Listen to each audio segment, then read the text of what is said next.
Welcome back to the Phronesis Perspective. I'm Matt Ackerman, and as always, I'm joined by Richard Osman. Rich, this month you were excited to discuss how the stock market works. What made you pick this particular topic? Well, Matt, most people understand that the stock market might be a good way to make money, but I believe most people truly don't understand how it actually works. Rich, I can't disagree with you at all. I think you're right on target. Please explain away. Well, of course, in simplest terms, the stock market is a place where buyers can buy individual stocks and where sellers can sell their individual stocks.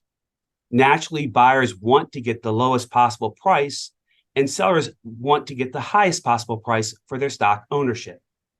However, the concern for me is people believing that the stock market is an absolute true reflection of what is occurring in the economy, or in particular, these specific individual companies. So, although the stock market may reflect the individual security's current valuation, it doesn't necessarily represent, in that moment in time, a true reflection of the health for that corporation. That's really an interesting take. So take me further. Where are you headed with this?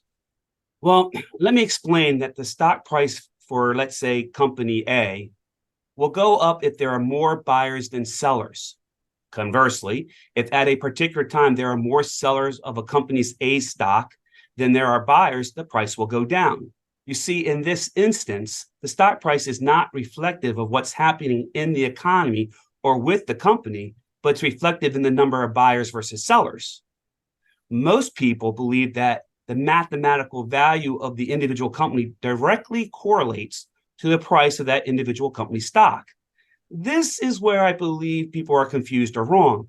The only thing that influences that individual stock price at that moment in time is the number of buyers versus sellers, and it is truly that simple.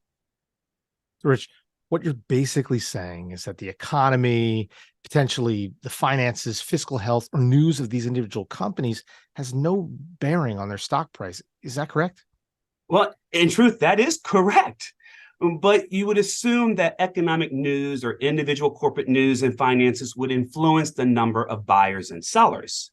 This is why the market is considered efficient, because over time, if a company continues to have negative reports or declining earnings, then there potentially would be more sellers than buyers, forcing the stock price down.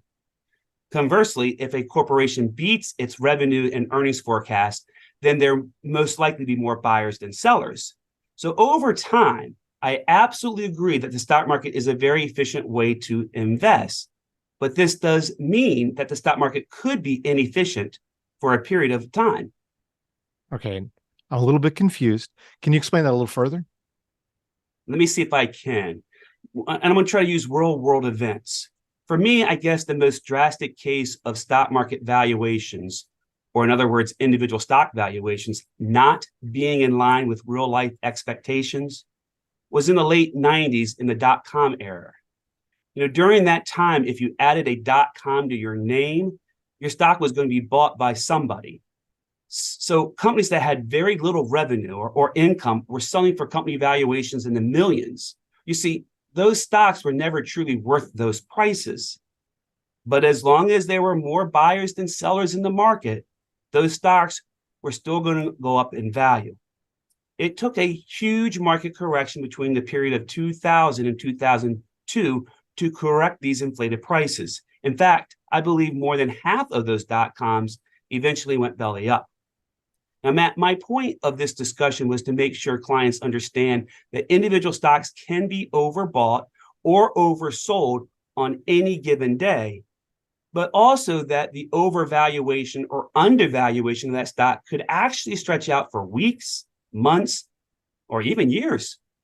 So believing that every time you purchase an individual stock, that you are purchasing at its mathematical or its real value is mostly inappropriate.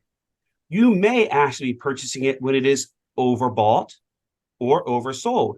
Over time, the performance of that individual stock will absolutely be influenced by economic conditions, by its financials, and by its earnings forecast. But on the day that you actually bought it, it was influenced by the number of buyers versus sellers. Rich, that's really interesting. I think you really clarified things for me. And really, it's a perspective we don't hear very often, to be honest. Well, Matt, I just want to make sure our viewers truly understand that although the stock market is considered efficient long term, there are absolutely periods of time where either individual stocks or the market in general can be overbought or oversold. And although economic news and individual company news and forecasts may influence the stock market, the true bearing of price performance is based on the numbers of buyers versus sellers, which may have very little to do with company news or the economy. Rich, as always, thanks so much for sharing some incredible insights this month. And that's it for this month's episode of the Phronesis Perspective. I'm Matt Ackerman. He's Rich Osman. And don't forget to hit that subscribe button and feel free to share this video with anyone who might be interested in learning a little bit more about how the stock market works.